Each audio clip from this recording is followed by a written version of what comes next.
Hi, my name is David Crane, and I met Wayne Carver just about 40 years ago.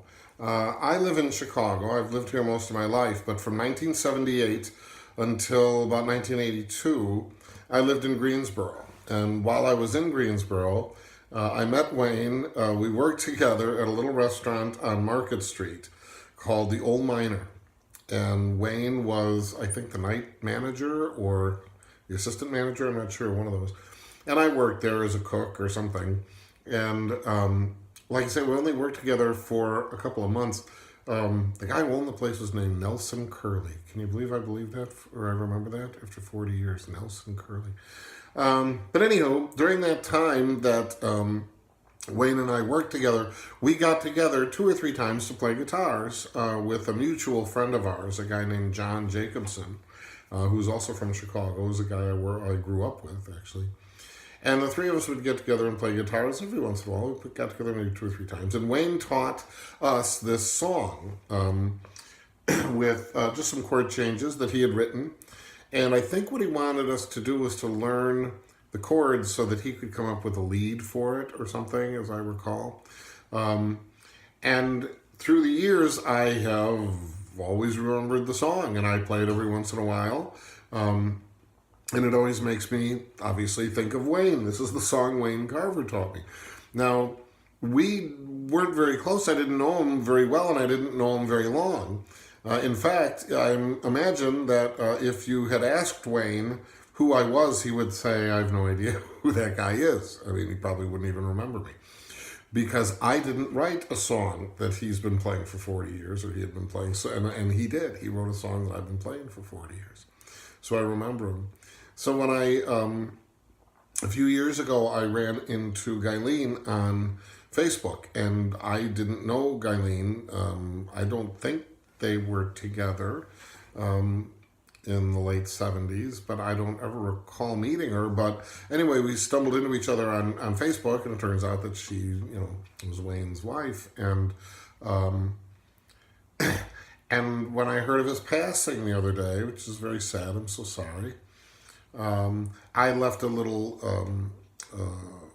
message about telling the story very briefly, much more briefly than I'm doing it now, and that he had written the song and all that kind of stuff. So Guyleen asked me, well, could you make a video of it and play the song and maybe introduce it, talk about, how you came to learn it and things like that, and the connection and all that. So here it is. I'll try not to butcher it. I imagine there's a name for the song. I just call it Wayne Carver's song. I've thought about stealing it from him and adding some lyrics to it and saying, oh, it's mine, I wrote it. But that wouldn't be very nice, would it? So I'm not going to do that. But anyway, here's the song. I hope I don't butcher it. And it would be really cool if anybody who's watching this recognized the song. I mean, I don't know if Wayne continued to play it. I did, but I don't know if Wayne did. So here it goes.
So that's the song.